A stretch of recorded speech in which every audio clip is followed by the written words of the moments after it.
Bonsoir à tous. Alors, le petit mot rituel dans le cadre de cette journée du Scrum Day du French Scrum User Group pour remercier les sponsors et comme ça me fait un effet bizarre parce que je suis dans les sponsors, pour remercier aussi l'organisation. Mais enfin, comme il n'y a pas que moi, s'il y avait eu que moi, on n'aurait pas été loin et on n'aurait rien eu à manger. Donc merci à tous les autres. Donc si vous êtes venu pour la table ronde, vous êtes dans la bonne salle. Si vous êtes venu voir Ken Schwaber, c'est pas moi. Il a beaucoup moins de poils. Le sujet ici, c'est l'agilité et le management. Plus exactement, je vais reprendre mes petites fiches pour éviter de vous présenter mes invités en racontant des bêtises. L'idée de cette table ronde, c'est que Scrum, pour moi, est en quelque sorte sorti du bois. Toutes les entreprises sont pas encore passées à l'agile. C'est pas facile pour tout le monde, mais on a des retours d'expérience. Les entreprises comme Valtech, comme Xebia, comme CLT, on a aujourd'hui les savoir-faire pour déployer l'agilité. Il y a des expériences d'entreprises qui ont réussi, qui ont échoué. On a appris pas mal de choses. Et puis il y a des outils. Par contre, on voit apparaître des nouveaux questionnements autour, chez les entreprises qui ont installé l'agilité dans les équipes de développement, et des questionnements qui dépassent le cadre du développement. Comment on rémunère les collaborateurs, comment on collabore avec les groupes non agiles. Pardon, je vais me déstresser 2 minutes, ça ira beaucoup mieux. Comment on collabore avec les groupes non agiles dans l'entreprise, quel est le rôle des managers, comment ils changent quand on met en place l'agilité, comment ils vont faire leur métier avec quel nouveau levier. Quand on a des entreprises, des équipes autogérées, c'est toujours un peu bizarre. Et donc c'est ces sujets qu'on va aborder dans cette table ronde avec donc 4 invités. Est-ce que j'ai mis à jour ma slide? Oui, on a eu une défection de dernière minute.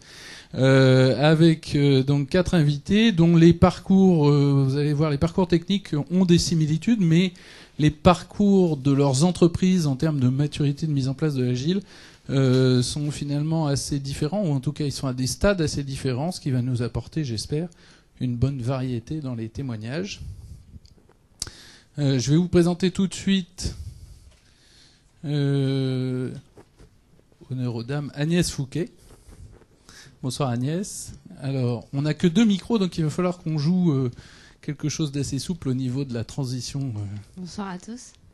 Donc, Agnès, vous avez, après 20 ans de carrière dans le développement, avec une spécialisation très axée sur les bases de données, vous avez pris la direction du pôle back-office de Vidal il y a quelques années, puis 3 ans plus tard, ce qui est aujourd'hui votre poste de directrice de tout le pôle numérique. Oui, exactement. Votre entreprise a entamé sa transformation agile en 2007 et vous cherchez aujourd'hui à l'étendre de façon un peu plus transverse, et vous nous direz tout à l'heure ce que vous avez appris, ce qui se pose encore comme question à vous. Nathalie Lopez, je vais retrouver ma petite fiche pour pas dire des bêtises.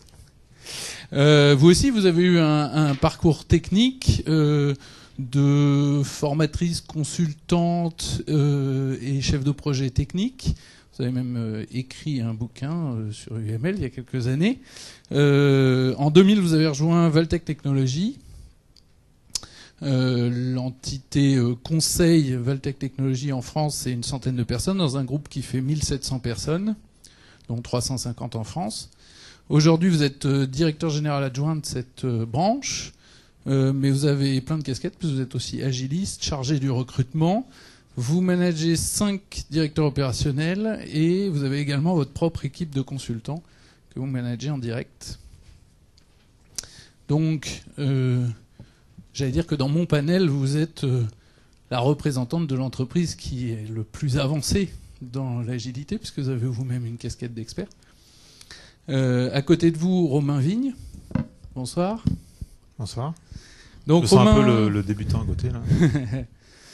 Je crois que vous êtes le plus jeune. plus. Vous avez une douzaine d'années d'expérience en... J'ai regardé votre bio un peu sur Viadeo. Vous avez une douzaine d'années d'expérience en développement sur les technologies IPTV et télévision numérique, c'est bien ça? Absolument.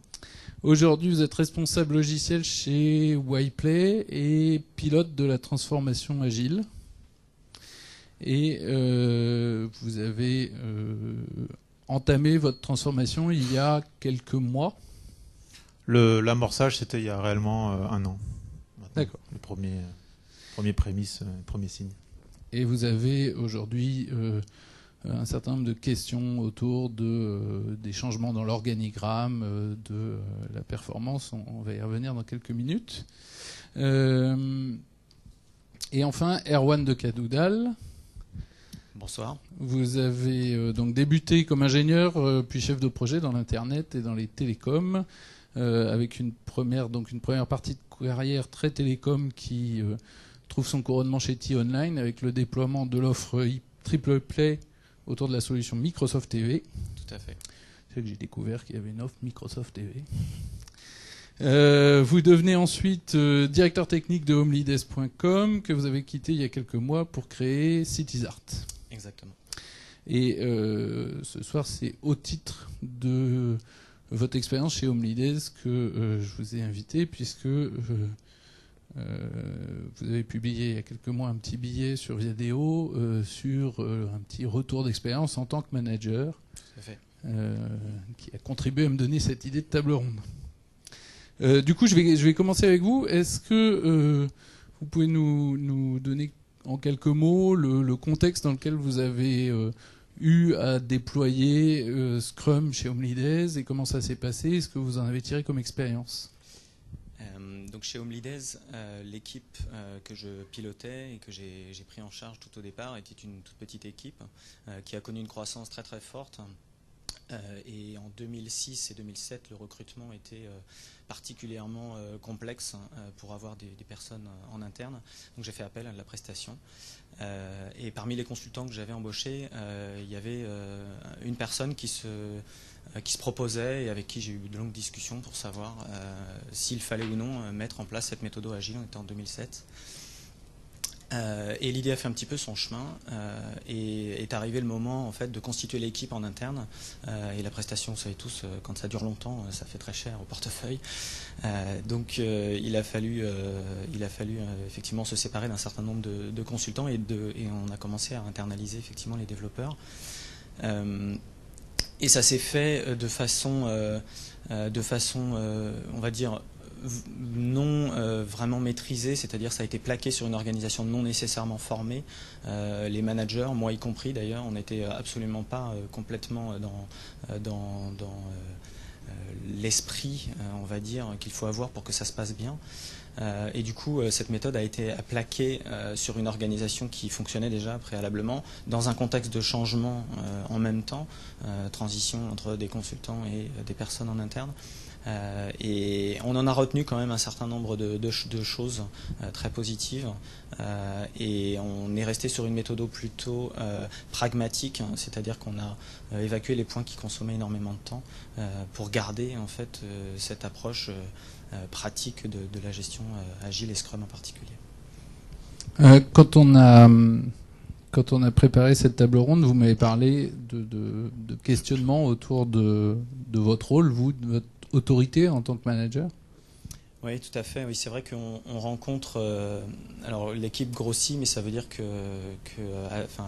au bout du compte, l'équipe que j'avais encadrée, c'était 4 équipes au total, 4 équipes de 4 personnes à peu près, 4-5 personnes. Ça fait quand même des petites équipes chacune, mais avec des fonctionnements un petit peu différents, parce qu'il y avait une équipe aussi bien de production, une équipe de graphistes, une équipe de développeurs, donc 2 équipes de développeurs d'ailleurs. Donc tout ça conduit à se poser comme manager des questions sur effectivement la place et l'attitude du manager, sur son autorité vis-à-vis d'une équipe qui commence à s'auto-organiser, qui prend des décisions toute seule, qui va vers effectivement un objectif. Et le rôle que moi je jouais effectivement au milieu de tout ça en me disant mais enfin qu'est-ce que je fais quoi en fait? Est-ce que je les laisse vivre tout seul? Quelle est vraiment mon attitude par rapport à ça? Donc c'est vraiment des questions qui ont surgi relativement vite et qui n'ont pas forcément trouvé de réponse à tous les stades en tout cas de l'évolution. Et l'autre chose que je dirais vis-à-vis des équipes, c'est quand on a un élément, une personne qui s'y refuse complètement à intégrer, à rentrer dans le moule, entre guillemets, de ce qu'on essaye de mettre en place. On essaye d'avoir l'adhésion de tout le monde, en gros, c'est pas toujours possible. Et malgré du recadrage, malgré un certain nombre d'explications, faut-il en venir à des solutions extrêmes. Voilà. Romain, est-ce que vous avez eu ce genre d'expérience, parce que c'est assez récent chez vous, la mise en place de l'agile? Alors des gens complètement contre le principe, non. Maintenant, en pratique, dans les réunions, dans les évolutions des projets ou des cérémonies, puisque c'est le terme consacré, on a identifié certaines personnes pour qui l'adhésion était vraiment pas très forte. Paradoxalement, c'est un peu ceux qui ont le statut de superstar chez nous, c'est-à-dire que je pense que c'est un peu le cas dans toutes les équipes. Ce sont ceux qui ont le plus à perdre. Et voilà, c'est exactement ça. C'est-à-dire qu'ils ne se retrouvent pas aujourd'hui, ou pas complètement, dans l'objectif collectif, dans le principe que tout le monde peut participer, peut apporter sa pierre à l'édifice, alors que jusque-là, c'était probablement d'ailleurs une erreur managériale, mais de facto, ils étaient dans une niche et ils étaient considérés comme étant un peu au-dessus du reste, parce que une capacité de travail ou une expertise vraiment unique. Donc en effet, on retrouve les mêmes problématiques. Vous aussi, Agnès, je crois. Oui, évidemment, moi j'ai eu aussi ce problème-là, des ayatollahs qu'on ne pouvait pas décrocher de leur tour d'ivoire et qu'il a fallu arracher un peu brutalement. C'est sûr que l'agilité, c'est une équipe, et si l'équipe ne suit pas, il y a des gens qui restent un peu sur le bord, hein. On ne peut pas y faire grand-chose. Et qu'est-ce que vous avez fait justement? En fait, j'ai pas eu à faire grand-chose, parce que quand les gens qui n'adhèrent pas, au bout d'un moment, ils se sentent un peu seuls. Et puis d'eux-mêmes, ils tirent les conclusions qu'ils vont aller voir ailleurs s'il n'y a pas une autre tour d'ivoire à garder. Donc ils sont partis tout seuls. Mais voilà, je pense que c'est inévitable. Et j'ai un de mes managers, je vous l'avais dit, qui avait écrit un article comment j'ai divisé mon équipe de développement en deux en passant à l'agilité, parce qu'il en a perdu la moitié au passage, quoi. Voilà, ça demande une adhésion. Nathalie, vous avez avec vos nombreuses années de recul sur l'agilité, vous avez Alors, ça dépend si je prends ma casquette expert agile et accompagnatrice, entre guillemets, de nos clients dans leur transformation agile, ou bien si je prends ma casquette manager d'une équipe de directeurs opérationnels. Je vais prendre la deuxième casquette parce que je pense que elle est peut-être différente, vraiment différente de ce qu'on vient d'entendre. Je pense que à un certain niveau, quand on manage les gens et notamment une équipe de directeurs, il faut absolument manager ces gens-là par objectif et non pas par feuille de route. A priori, et ça peut être la même chose certainement dans une équipe agile de développement suffisamment mature. Il faut savoir évaluer en fait la maturité des gens qu'on manage pour savoir ce qu'on choisit comme type de management. Et il faut savoir également ce que les gens attendent. Ça ne remet pas du tout en cause leurs compétences, leur expérience, etc. Mais certains peuvent être très expérimentés et néanmoins attendre qu'on les manage par feuille de route, par tâche. Plutôt que de les autonomiser. Alors c'est pas très joli comme mot, mais j'aime bien quand même. Moi, mon objectif pour mon équipe de directeurs opérationnels, c'est vraiment de les rendre très autonomes. Je souhaite que chacun gère 20 à 30 consultants.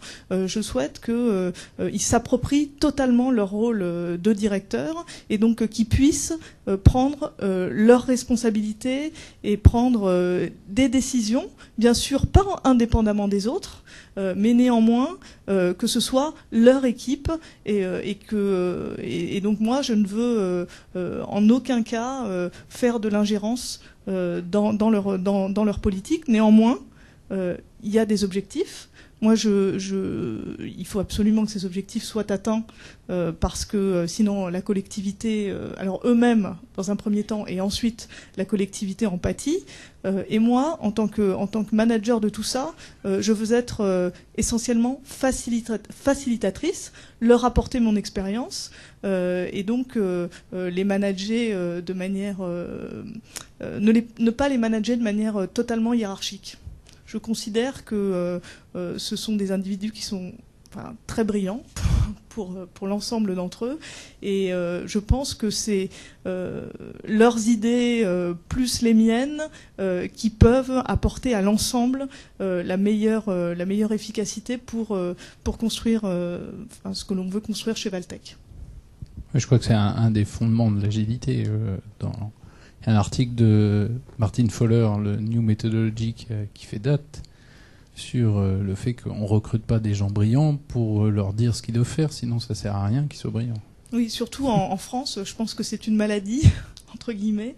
On forme des ingénieurs qui savent faire tout un tas de choses et des gens qui sont dans les écoles de commerce qui savent faire tout un tas de choses. Et quand ils arrivent en entreprise, eh bien, on les cantonne dans un carré, dans un rôle. Et donc, on n'utilise pas, entre guillemets, toutes leurs compétences et tout ce qu'ils peuvent apporter, en fait, à l'entreprise. Mais ça ne convient pas à tout le monde. Et y compris dans l'équipe de directeurs opérationnels que je suis amené à gérer, il y a pu avoir une défection. Romain, je vous voyais hocher la tête et vous m'aviez dit l'autre jour que, effectivement, une de vos questions dans cette phase de déploiement de l'agilité, c'était le changement dans l'organigramme, la mise à plat. Qu'est-ce que ça vous évoque ? Bon, je me reconnais, même si au niveau de l'équipe de développement logiciel chez WiPlay, c'est pas des directeurs opérationnels, mais en tout cas dans le pattern qui est décrit, je reconnais bien les problématiques que l'on cherche à adresser aujourd'hui. Juste pour rebondir sur le thème de la table ronde, donc j'ai retenu qu'il y avait difficulté des managers. Et très franchement, je pense que la première difficulté, c'est déjà la transition. Parce qu'en effet, chacun va aller à son propre rythme. Certains y arriveront, d'autres n'y arriveront pas. Et la première difficulté du manager, c'est de finalement communiquer sur la finalité, l'objectif, les valeurs, les pratiques, les principes qu'il y a derrière le terme agile, mais aussi s'adapter en ayant bien conscience que les équipes ne deviennent pas auto-organisées, les gens ne prennent pas des initiatives comme ça du jour au lendemain simplement parce qu'on a dit ça y est, à partir de lundi on est agile. Et ça c'est pour nous, ça a été vraiment la première difficulté, c'est-à-dire qu'au-delà du message qu'on a véhiculé, et donc là je vais faire le relais des Scrum Masters qu'il y a chez WiPlay, qui ont essayé sur leur premier Sprint Planning Meeting de jeter comme ça, j'utilise volontairement l'image, de jeter des réflexions à l'équipe, et il ne s'est rien passé. Et c'est normal, puisque c'était pas un réflexe.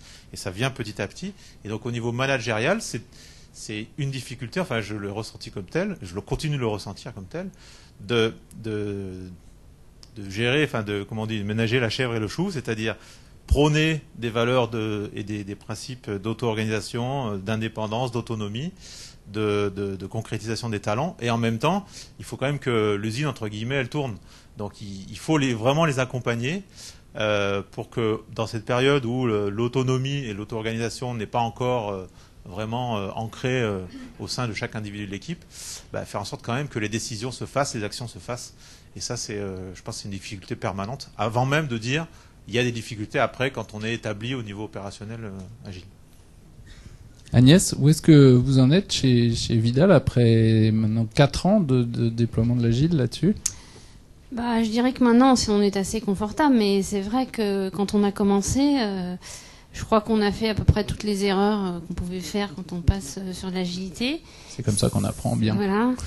Et d'abord, on l'a pris par un côté un peu curieux, c'est-à-dire qu'on a décidé d'être agile parce qu'on s'est rendu compte qu'on était complètement incompétent. Je m'explique, on sortait d'un système un peu à l'ancienne où il y avait des petites applis séparées avec chacun sa caserne. Et puis on a décidé d'un seul coup de faire un système d'information ouvert en SOA, qui soit intégrable et qui soit interopérable. Donc on s'est dit, bah voilà, ça on sait pas faire, donc on va commencer par itération, petit à petit, en regardant ce qu'on peut faire, ce qu'on sait faire, on va essayer de construire notre système en agile, parce que on ne voit pas par quelle autre méthode on pourrait y arriver. Donc on a fait, comme vous disiez au début, là vous m'avez distribué une petite pochette en disant, on voit qu'il y a un problème quand le Scrum Master est au milieu, les autres sont autour en train de leur dire ce qu'ils ont fait aujourd'hui, on a commencé comme ça. Et puis on a fait de manière empirique, on s'est rendu compte que ça marchait pas. En plus, moi j'ai un petit peu sauté sur l'agilité en me disant ce truc-là c'est génial, mais j'ai complètement oublié d'expliquer à mes collaborateurs que c'était effectivement génial. Et puis par exemple, on l'a fait plus tard, on a pris quelqu'un de chez Valtech qui est venu passer quelques heures pour nous expliquer pourquoi c'était mieux que les anciennes méthodes, mais on l'a fait un petit peu tard. Et du coup, au début, ils m'ont regardé avec mes post-it sur les murs et puis mes meetings tous les matins. Ils m'ont regardé avec des yeux ronds, en me disant mais qu'est-ce qui lui prend quoi. Donc voilà, ça s'est construit de manière empirique petit à petit. Aujourd'hui, ils sont tous convaincus que ça marche très bien.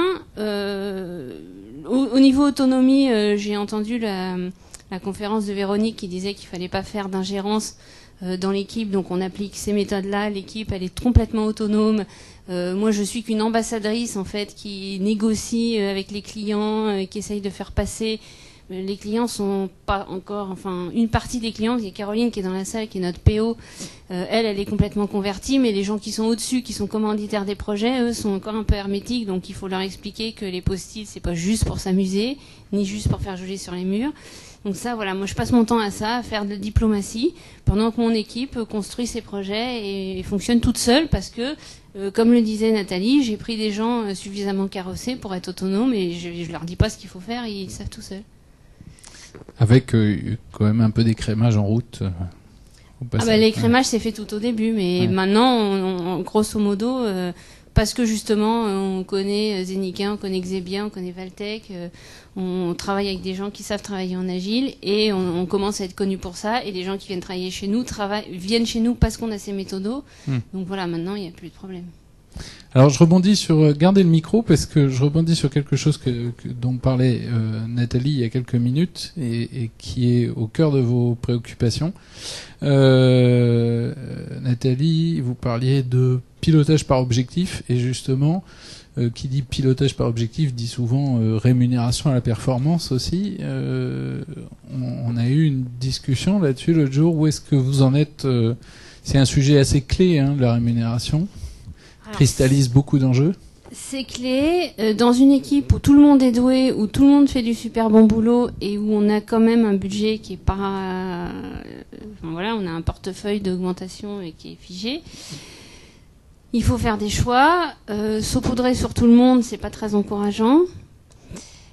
Moi, j'essaye je communique beaucoup, je m'immerge dans mes équipes, je communique avec mes managers. J'essaie de faire en sorte que si je devais publier mes augmentations, j'aurais pas honte.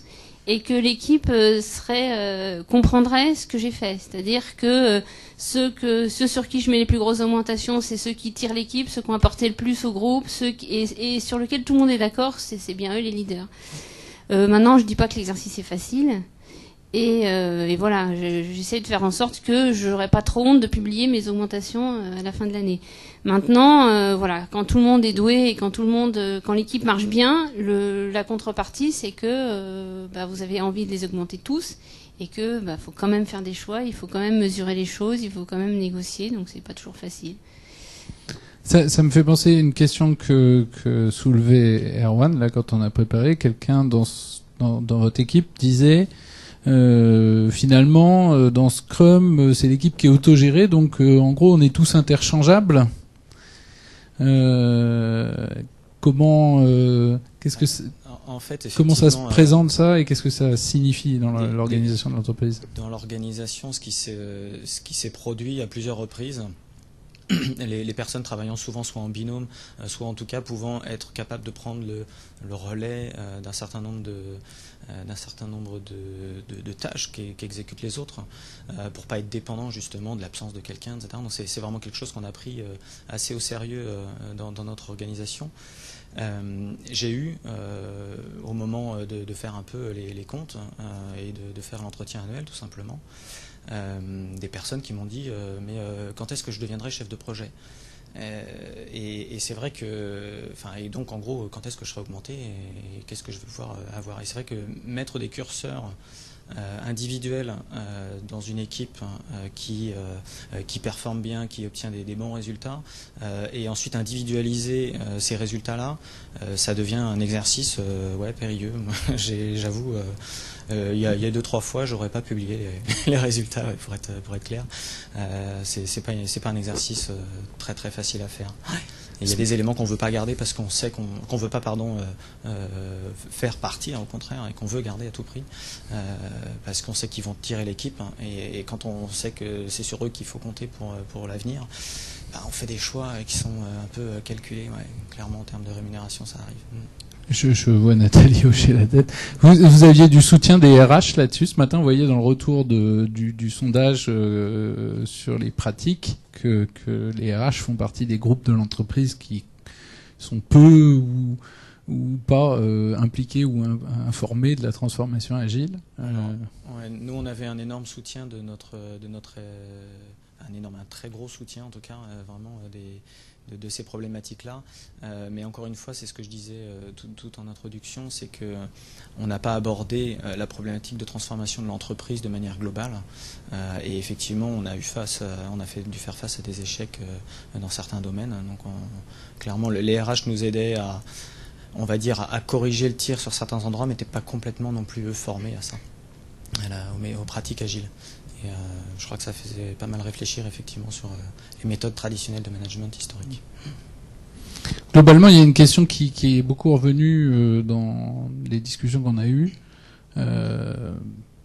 C'est le changement de rôle des différents acteurs de l'équipe, des managers en particulier. Mais je crois que c'est vous, Romain, qui me disiez que il y a des gens qui étaient chefs de projet qui sont devenus Scrum Master, mais pas tous, et inversement, ça peut être un intégrateur ou quelqu'un, je sais plus, du marketing, non, pas du marketing, on n'a pas été jusque-là. Ces transformations comme ça a souvent aussi des conséquences sur la relation qu'entretient l'informatique avec les autres départements de l'entreprise. C'est pour ça que je pensais au RH. Vous avez eu ces problèmes-là? Comment ça se gère chez Whiteplay? Alors chez Whiteplay, comme l'édition de logiciels, c'est notre cœur de métier, il y a finalement pas beaucoup de services qui gravitent autour. Il y a en effet un service RH qui correspond à une personne, qui nous soutient dans la démarche. Finalement, le seul autre service externe à la R&D logiciel, c'est le marketing. Et le marketing est en prise directe avec l'activité agile / Scrum, puisque c'est du marketing que sont issus les product owners. Donc on n'a finalement pas beaucoup de problématiques d'interface avec d'autres services. Par contre, le chantier dans lequel on est en plein travail aujourd'hui, c'est vraiment de clarifier ce poste, au-delà du rôle, mais ce poste de Scrum Master. Parce que dans le démarrage, on est parti, alors on est accompagné par une coach. On est parti sur de la mise en place de Scrum sur des projets existants dans la plupart des cas, donc avec une introduction de pratiques progressives, et donc la référence pour l'équipe, pour le management et pour les Scrum Masters eux-mêmes, c'était Véronique, pour pas la citer, dans les formations, les accompagnements qu'elle a fait, et la littérature et les messages issus de la littérature. Il n'y avait pas d'autres référentiels pour dire ce qu'est le Scrum Master, ce que n'est pas le Scrum Master. Et un sprint, 2 sprints, 3 sprints, et au final, ce manque de clarté commence à ressortir de manière très forte. Est-ce que les Scrum Masters et le management partagent la même définition? Est-ce que l'équipe et le Scrum Master partagent la même définition? Et selon l'origine du Scrum Master, s'il était chef de projet, on va dire traditionnel, c'est le terme consacré sur lequel on aime bien taper, le chef de projet traditionnel, ou effectivement intégrateur, puisque finalement dans nos 7 Scrum Masters aujourd'hui, il y a quelques chefs de projet historiques, un intégrateur et quelques développeurs. C'est ça l'origine. Donc selon leur poste de départ, finalement, ils ont compris et ils appliquent plus ou moins certaines facettes du rôle de Scrum Master. Et s'ensuit des incompréhensions vis-à-vis de l'équipe et également vis-à-vis du management. Donc au-delà de la littérature, hein, en tout cas nous c'est l'action qu'on mène aujourd'hui. Quand dans la littérature on dit le Scrum Master est le garant du process, donc ça en effet c'est son rôle de Scrum Master, mais il y a tout un tas d'autres points à voir et à clarifier, et notamment le point sur le management hiérarchique ou pas hiérarchique. Donc nous de notre côté on a fait le choix d'un management non hiérarchique pour les Scrum Masters. Agnès, vous vouliez... Oui, alors en fait... J'ai oublié de vous dire au démarrage que effectivement j'ai prévu, c'est pour ça que je surveille ma montre toutes les 5 minutes, j'ai prévu de laisser un bon 20 minutes pour que la salle puisse ensuite dialoguer et poser des questions à ma place.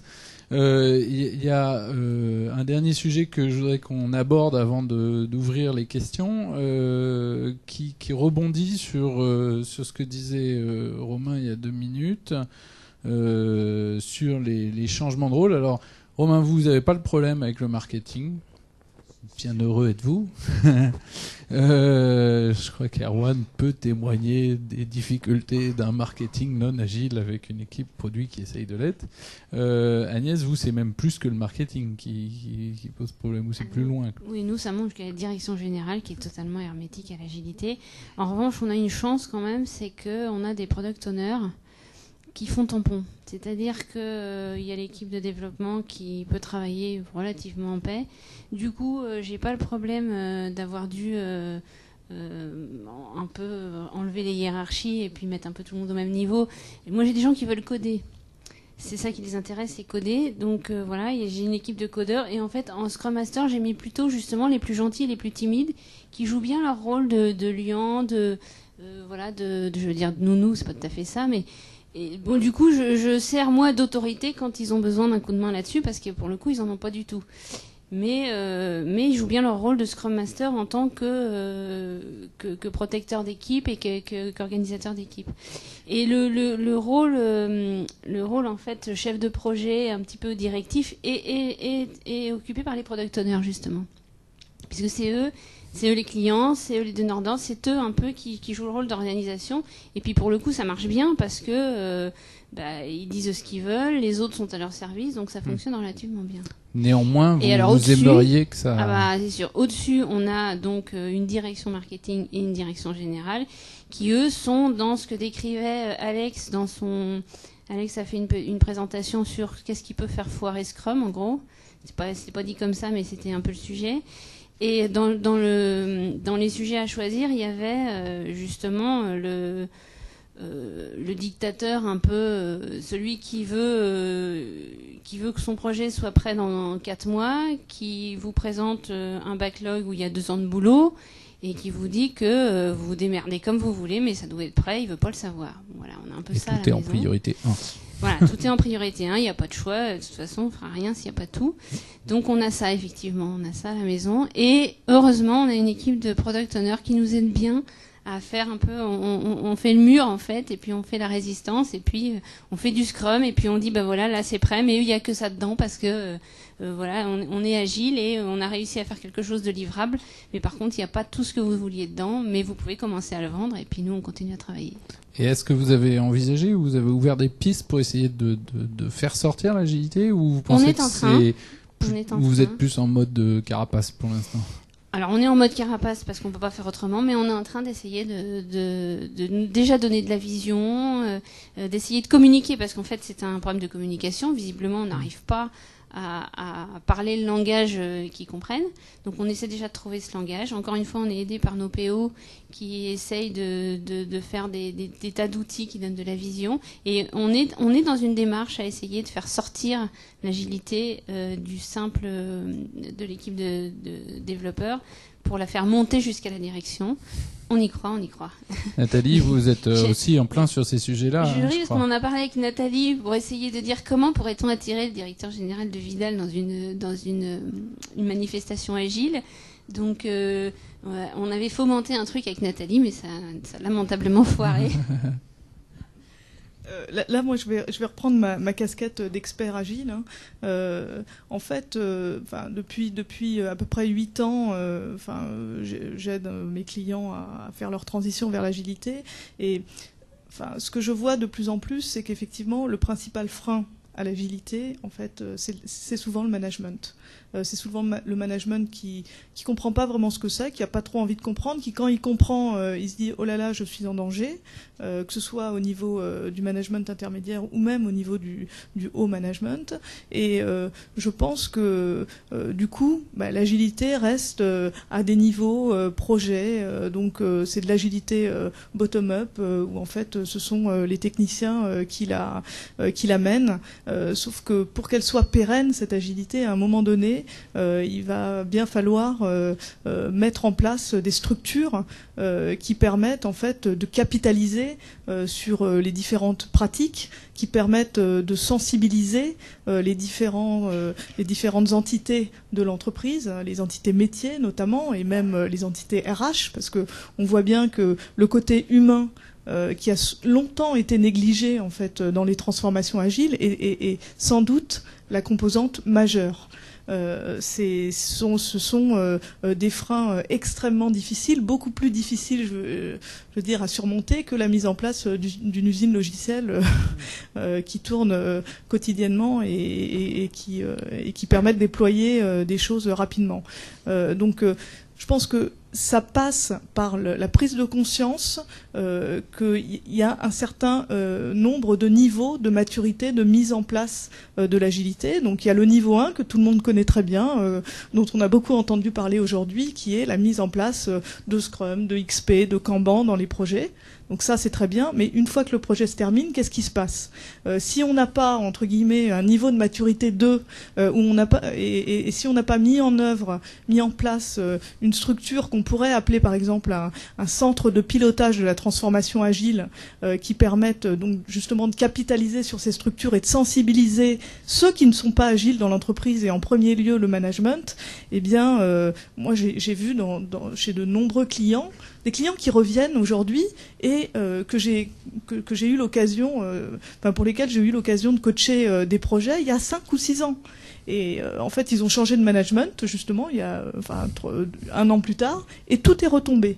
Donc, il faut absolument mettre en place un vrai programme de transformation qui, en gros, a au moins 2 niveaux, voire 3 niveaux, qui permettent de gérer tout ça.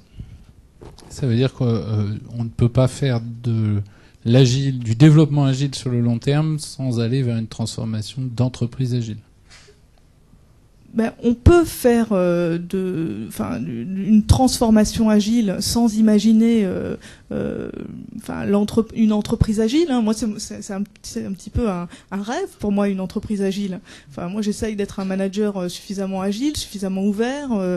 J'essaye de faire en sorte que chaque équipe ait à la fois des objectifs collectif, parce que c'est très agile, mais également individuel, parce que si on ne reste que sur des objectifs collectifs, notamment, là je rebondis sur mes directeurs opérationnels, le risque c'est de rentrer dans un système de compensation. C'est-à-dire que certains vont faire plus que les autres, mieux que les autres, et d'autres en fait finalement vont être compensés par ceux qui sont meilleurs. Donc en fait c'est de trouver un équilibre entre le pur agile entre guillemets, le pur collectif, et l'individuel qui va permettre de responsabiliser et de motiver.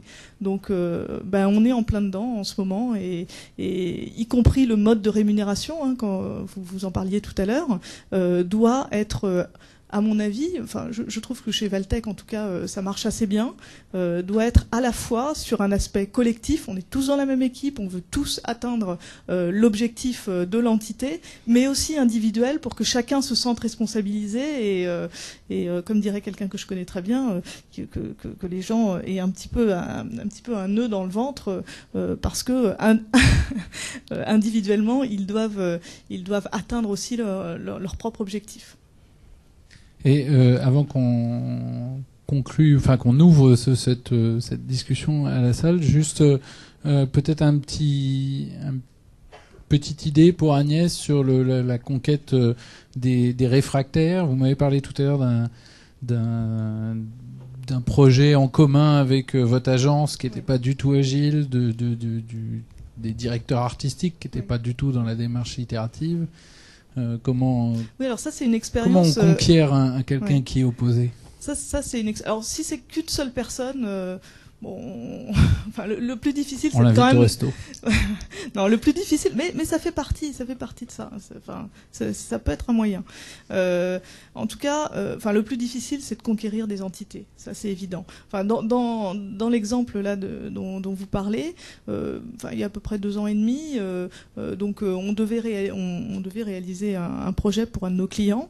Donc c'était un site web. Donc on devait forcément collaborer avec notre agence web et donc une équipe Valtech Technologies de développeurs, d'analystes, de Scrum Master très aguerris à l'agilité avait été mise en place et donc on est allé chercher un créa et un web designer chez nos amis de l'agence web qui ces gens-là ont l'habitude de travailler dans un mode extrêmement linéaire, en effet tunnel complet. Et pourtant, ce sont des gens extrêmement brillants et compétents. Donc on ne pouvait pas arriver en leur disant bon, écoutez, nous on est super agile et vous allez devenir agile parce que c'est beaucoup mieux comme ça. Non, c'était pas possible. D'autant plus que la personne en question, enfin une des personnes en question, enfin est quelqu'un d'assez, comment dire, le directeur artistique. Le directeur artistique, d'assez entre guillemets ours. Et donc il fallait le convaincre autrement. Donc d'abord, c'est passé par beaucoup de dialogue, par beaucoup d'écoute. Surtout, bon, je vais essayer de comprendre ton travail. Comment est-ce que tu fais? Moi, je m'y connais pas du tout. Donc, c'est toi le pro, et tu vas m'expliquer comment tu fais. Et puis, quand les gens sentent qu'on les écoute, eh bien, à leur tour, après, ils sont beaucoup plus enclins à vous écouter vous-même. Et donc, en fait, ça a été un dialogue comme ça constant, et ça a été un moyen, en fait. Au départ, ils ne voulaient pas du tout venir aux démonstrations, par exemple, qui étaient toutes les 2 semaines chez le client. Eh bien, progressivement, sans le heurter entre guillemets, mais en démontrant que nous aussi nous apportions de la valeur et qu'on avait vraiment très envie de collaborer avec lui parce qu'on venait notamment à ses ateliers user experience et donc qu'on voulait vraiment créer une équipe. Donc ça a marché. Je crois qu'il y a un autre exemple, j'en ai pour 1 minute, parce que je vois que le temps tourne, mais quand on travaille, enfin Valtech travaille aussi en mode offshore. Et donc lorsqu'on travaille en mode offshore, forcément on est à des milliers de kilomètres et je pense que le niveau de confiance est très difficile à maintenir. Et je crois qu'il y a une obsession qu'il faut gérer entre guillemets lorsqu'on travaille dans ce mode-là, c'est de dire eh ben on est peut-être loin, mais on est une seule équipe et on va parler de nous, l'équipe entre guillemets de réalisation offshore et onshore, et pas de 2 équipes distinctes qui doivent collaborer pour atteindre leur objectif. J'ai pas pu y assister malheureusement, mais on m'a dit énormément de bien de la présentation qui s'appelait Scrum Shore, Laurent Sarrazin, qui était en début d'après-midi, je crois, et qui est exactement sur ce sujet-là. Alors je vous propose de prendre ma place et de poser des questions. Alors comme on n'a pas 36 micros, c'est moi qui vais me déplacer et vous me faites un signe. On va commencer par Frédéric Dufaux qui avait pris la place il y a longtemps. C'est dur là. Mais j'ai plein de questions. Ah, mais moi j'ai pas plein de minutes. À Romain, donc vous avez dit par rapport au Scrum Master que c'était éventuellement un chef de projet ou des développeurs ou des intégrateurs. Ça veut donc dire que vos Scrum Masters ne sont pas superposables. Enfin, pas superposable, transposable d'un projet à un autre? Si, parce que aujourd'hui, même s'ils viennent du développement ou de l'intégration, c'est des activités qu'ils ne font plus.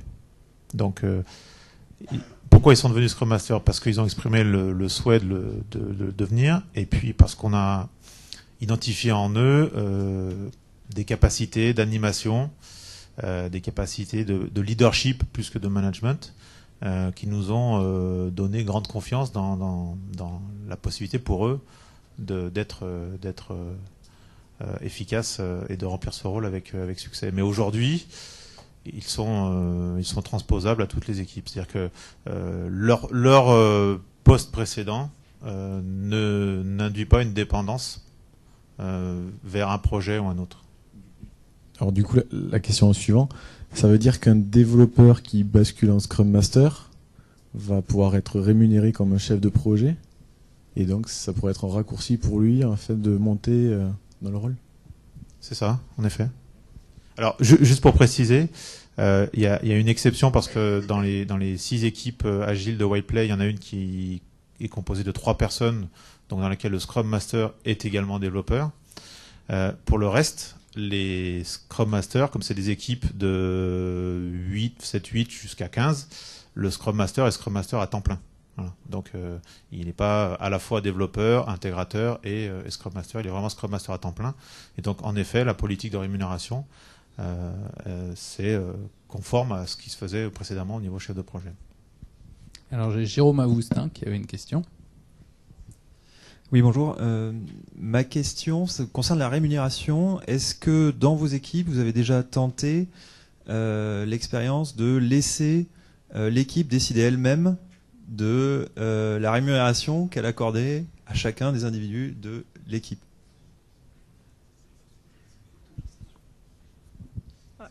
Personnellement, non. Mais en revanche, il peut y avoir des systèmes de décision collective sur les rémunérations. Pardon ? Pardon. Donc, ce que je disais, c'est que l'idée, en tout cas dans l'équipe de direction opérationnelle que je gère, c'est que les rémunérations de l'ensemble des consultants de Valtech sont décidées de manière collective par cette équipe-là. Non, les critères et les rémunérations elles-mêmes, et les sommes elles-mêmes. Donc, bien sûr, comme dans toute entreprise, on a une enveloppe, et donc on se fait des réunions où les directeurs opérationnels proposent des rémunérations, et l'ensemble des personnes, donc des autres directeurs opérationnels, peuvent en discuter. Et je pense que c'est vraiment une chose qui marche très bien, parce que on est plus intelligent à 5 qu'à 1. Et je crois que ça, c'est peut-être quelque chose de complètement naïf à dire, mais on ne le pratique pas souvent en entreprise. En quoi le critère agile, en quoi le fait que le développeur est dans une équipe agile intervient dans ce que vous venez de dire? Là, vous parlez de votre manière à vous Alors, attendez, je vais reformuler la question, sinon elle ne sera pas enregistrée. Vous demandiez en quoi le fait qu'on soit dans une équipe agile, ça intervient dans ce calcul? Non, les consultants eux-mêmes, évidemment, ne décident pas eux-mêmes de leur rémunération. Mais en tout cas, dans de nombreuses entreprises, la rémunération est attribuée par le chef directement, et c'est ce chef qui décide quasiment tout seul de la rémunération de ses salariés. Je pense qu'un système de décision beaucoup plus collaboratif est plus efficace. Alors Bruno Borghi, vous aviez une question, je crois. Oui, alors on a parlé de la transition comme un problème, et alors je suis frappé parce que vous avez comme une difficulté, oui. Et je suis frappé parce que vous avez pris quand même le point de vue du manager chacun, et il y a aussi le point de vue de l'équipe. Et moi, ce que je constate, je fais du coaching un peu, c'est que en général, c'est pas les gens, ils sont pas réfractaires. C'est-à-dire que les vrais réfractaires, c'est vraiment exceptionnel, moi je trouve. Dans mon expérience après.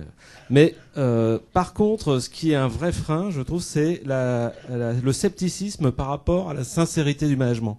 C'est-à-dire que les gens, ils osent pas y aller parce qu'ils se disent, je vais faire le malin, je vais faire auto-organiser tout ça, je vais jouer le jeu, et dans un mois, bam, ça va me tomber dessus sur la sprint review, sur mon entretien annuel, sur le machin. Et donc la transparence qui est demandée aux team members, en Scrum en tout cas, c'est extrêmement difficile parce que il faut que le manager il soit transparent lui-même, il soit sincère. Dès qu'on n'est pas sincère, les gens ils sont réfractaires. Ça c'est ça. Alors je suis pas sûr d'avoir bien saisi où était la question à la fin. Mais est-ce que quelqu'un veut répondre ou réagir? Est-ce que vous pouvez donner le point de vue aussi des team members d'une certaine façon? Ah oui, mais en même temps, je reformule pour la captation du son. Effectivement, ce qui était l'objet de cette table ronde, c'était le point de vue des managers, puisqu'on avait eu toute une journée qui parlait des équipes. Donc, c'était volontaire qu'on aille chercher des managers. Romain, vous pouvez répondre. Allez-y, vous avez un micro. Pour apporter un petit élément sur le scepticisme. Alors, en effet, dans la grande majorité, cette proposition qui a été faite vers les team members a été accueillie très favorablement. Il y a aussi du scepticisme, alors individuel pour certains qui adhèrent pas au principe, et puis nous on a été confrontés à du scepticisme collectif parce que toutes nos équipes n'ont pas démarré Agile le même jour. Donc encore une fois, il y a 6 équipes aujourd'hui qui ont un niveau de pratique de Scrum plus ou moins avancé, et par amalgame, il y a eu cette appellation Agile qui a collé l'ensemble des équipes. Et une équipe en particulier, qui était mise dans le lot de toutes les équipes agiles, mais qui ne pratiquait pas de l'agile au quotidien, ça a créé du malentendu. Et en effet, ce que vous dites, ça s'est révélé sur le terrain. Les team members ont douté de la sincérité du management en se disant, mais on nous caractérise comme équipe agile, alors que en réalité, ok, on livre toutes les 2 semaines, mais c'est à peu près la seule chose d'agile qu'on ait. Donc il a fallu en effet travailler là-dessus. Leur montrer que si ils ne faisaient pas encore, ou si l'introduction de pratiques agiles était moins avancée dans leur équipe, c'était pas parce que le management était pas sincère, c'est juste que le contexte projet ne le permettait pas au même rythme que les autres projets. Et je peux vous garantir que dès que la pompe a été amorcée, les doutes ont été levés assez rapidement. Il en reste, évidemment, mais les principaux doutes ont été levés en une itération. Alors Patrice Boisio, vous voulez poser une question? Si, bonjour. Alors j'avais une question sur la rémunération, moi aussi. En fait, ça rejoignait tout à fait ce qui a été dit auparavant. Donc du coup, je vais juste faire un petit commentaire. Pourquoi ne pas finalement laisser cette équipe de développement s'autogérer et s'attribuer les parts du gâteau des récompenses comme elle s'autogère finalement le gâteau du travail à faire. Voilà, je pose juste la question. Ça, pour moi, ça prend du sens dans un contexte agile. J'avais une autre question, c'est au sujet des réfractaires. Donc, je pense effectivement qu'il y a des personnes qui sont réfractaires à l'agilité, pour qui ça ne peut pas coller. Et vous en avez parlé. Je voulais savoir quelle était la proportion de ces réfractaires au niveau management, middle management, et au niveau développeur. Est-ce que c'était la même proportion ou est-ce qu'il y avait davantage de managers qui étaient réfractaires du fait de leur statut hiérarchique? Je suis tenté de vous dire que ça dépend des entreprises, mais... Moi, je peux répondre effectivement pour le cas de Homelidays, où le plus grand frein était mené, mais on l'a dit tout à l'heure, par ceux qui étaient le plus expérimentés au départ, voyant un petit peu leur position d'anciens dans la structure remise un petit peu en question. Donc clairement, c'est d'abord eux qui ont un peu freiné dans l'organisation. De là à mettre un pourcentage de nombre de réfractaires sur, je crois que c'est tellement dépendant de la méthode, et comme je vous l'ai dit, nous on l'a pas forcément abordé de la bonne façon, et je le referais vraiment différemment aujourd'hui si c'était à recommencer. Donc oui, on a eu un taux de rejet important, surtout dans les premières phases. Les premières itérations ont été très douloureuses, ouais, clairement. Donc si on peut parler de 50% au départ, c'est clairement vrai, pour s'atténuer progressivement. Mais voilà, la méthode, c'est Scrum pour moi, ou en tout cas la méthode agile telle qu'on voudrait la faire, c'est déjà un projet en soi à démarrer. Il faut le considérer comme un projet. et pas comme un changement de quelque chose. C'est pas juste un changement, c'est vraiment un projet à mener. Et vu qu'on en parle, autant en parler tous ensemble de l'agilité et dire ok, c'est ça qu'on veut faire parce qu'on pense que c'est bien pour l'entreprise. Comment on s'organise, nous autant qu'on peut se mettre autour d'une table pour en discuter, comment on s'organise pour y arriver vers cet objectif, pour atteindre cet objectif. Voilà plutôt la méthode que j'appliquerai aujourd'hui, qui serait plus effectivement sur le mode collaboratif et donc voilà, convaincre les gens pour donner du sens à ces projets agiles. Moi, je veux juste confirmer ce que vous dites, c'est que en fait, les plus réfractaires en général, c'est le middle management.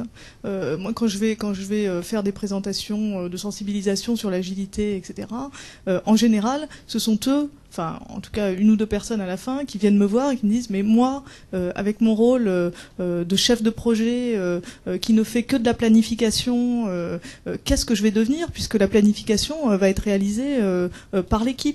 Donc je pense que ce sont eux qui sont, en tout cas au départ d'une transformation agile, les plus fragilisés. Donc ce sont eux, au départ d'une transformation agile, dont il faut s'occuper le plus. Et le coaching dans une transition agile, c'est évidemment du coaching sur le process, c'est évidemment du coaching sur l'ingénierie logicielle, mais c'est surtout, encore une fois, du coaching de personnes qu'il faut justement requalifier, re-responsabiliser sur d'autres choses et entre guillemets défragiliser. Oui, je vous confirme, je connais quelqu'un qui est dans la salle et qui accompagne des équipes qui passent 50% de son temps à accompagner le manager de l'équipe. Oui. J'avais une question de Dominique de Prémorel. Oui, bonjour. Vous avez dit que donc vous avez parlé des réfractaires, et je sais que là, autour de la table, vous êtes des managers et vous êtes convaincus par l'agilité. Malheureusement, il y en a d'autres, que ce soit la direction générale ou d'autres managers, qu'on a du mal justement à attirer vers l'agilité. Quels sont les messages que vous auriez aimé faire passer, comment vous auriez fait pour attirer justement ces personnes-là dans des manifestations de sensibilisation d'agile?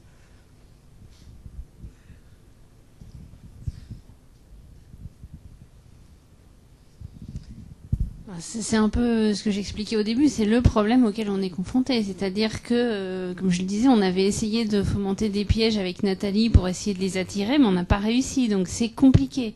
Quand vous avez des gens qui ont du pouvoir et qui sont persuadés droit dans leurs bottes que l'agilité c'est une fumisterie, c'est super compliqué de les faire revenir sur le sujet. Et même en montrant qu'on devient transparent, même en montrant que... on délivre, même en montrant qu'on tient nos objectifs et nos promesses.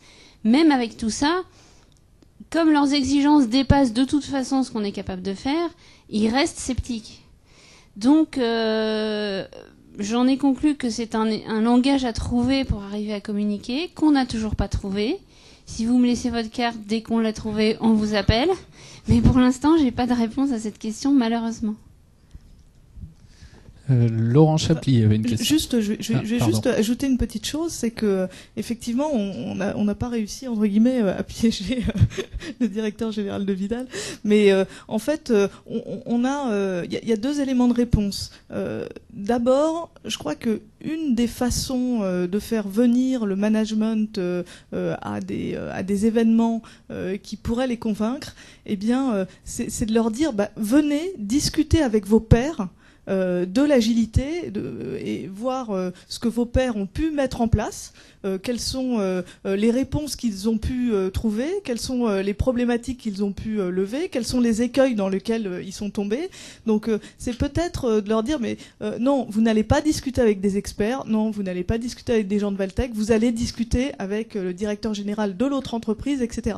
Et avec en partant de cette réflexion-là, en fait, on a lancé chez Valtech le cercle des dirigeants agiles, justement pour répondre à cette problématique. Et l'idée, c'est absolument pas de mettre en avant des gens de Valtech, mais c'est de faire en sorte que les dirigeants entre eux discutent et puissent trouver des solutions entre pairs. Si je peux ajouter juste un mot, l'autre chose qu'il faut surtout éviter, c'est de promettre monts et merveilles. Il n'y a pas de baguette magique, c'est quand même compliqué, difficile, ça marche pas toujours du premier coup. Et il y a une phrase de Winston Churchill que j'aime bien en matière de transformation agile. Là. Le succès, c'est d'aller d'échec en échec sans perdre son enthousiasme. Damien, je peux juste ajouter une remarque, parce que quelque part je m'inscris en contre-exemple de ces difficultés-là, parce que je voudrais quand même dire que tous les dirigeants ne sont pas contre l'agile. Alors c'est un contexte un peu particulier parce que c'est une petite société, 75 personnes, mais je pense que l'amorçage de cette transition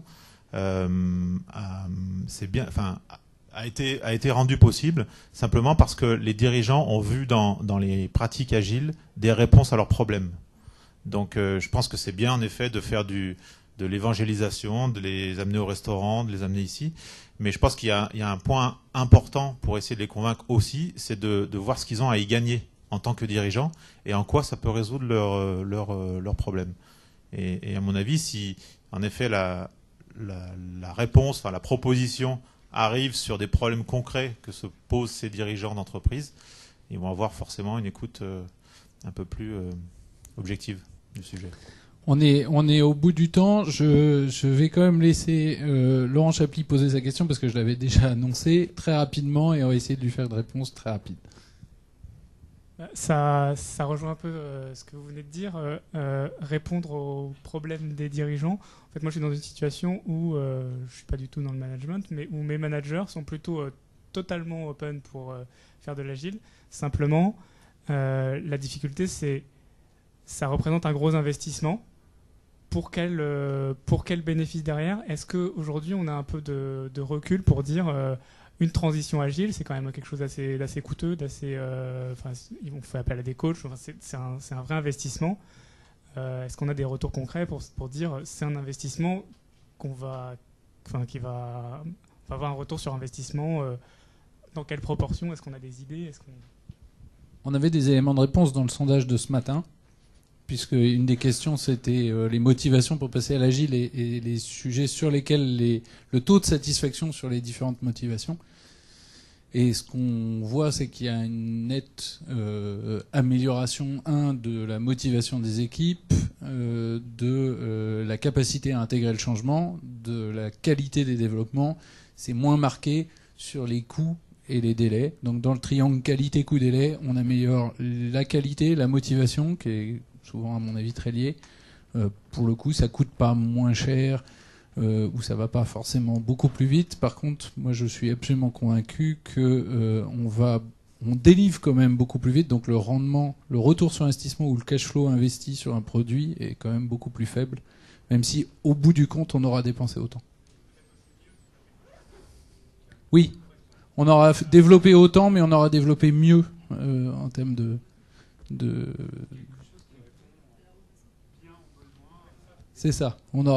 Exactement. Jean-Michel a raison. On aura développé quelque chose qui répond bien au lieu d'avoir développé quelque chose qui répond beaucoup mal. Je vous remercie tous d'avoir participé. Avant de lever la séance, je voulais vous présenter un bouquin, puisqu'on a vu que autour des problématiques du déploiement de l'agilité, il y a beaucoup de problématiques sur le management, sur le changement de culture managériale. On n'a pas eu l'occasion d'en parler ce soir, mais on avait pas mal échangé avec Nathalie sur justement le passage d'un management extrêmement hiérarchique, hérité des grandes entreprises industrielles, à un management plus agile. J'ai un bouquin à vous recommander que je suis en train de lire, j'ai pas fini, ça s'appelle La fin du management. Alors, en anglais, c'était The Future of Management, c'était un peu plus positif.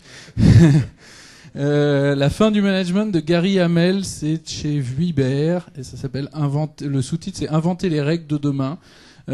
C'est un prof de Stanford, je crois, qui analyse un peu toutes les structures de management actuelles, les paradigmes qui sont issus du taylorisme et des modes de management qu'on a dû inventer au moment où on a créé la révolution industrielle, où on est passé des manufactures et des artisans à des grandes entités.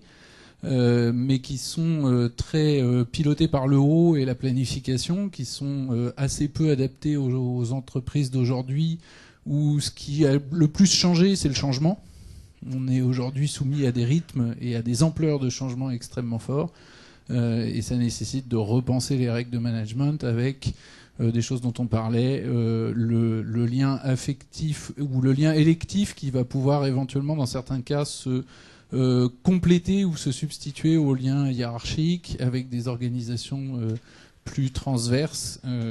C'est plein d'exemples très intéressants. Je pense que ça fait un bon prolongement sur cette table ronde et je voulais remercier tous mes invités que vous pouvez applaudir.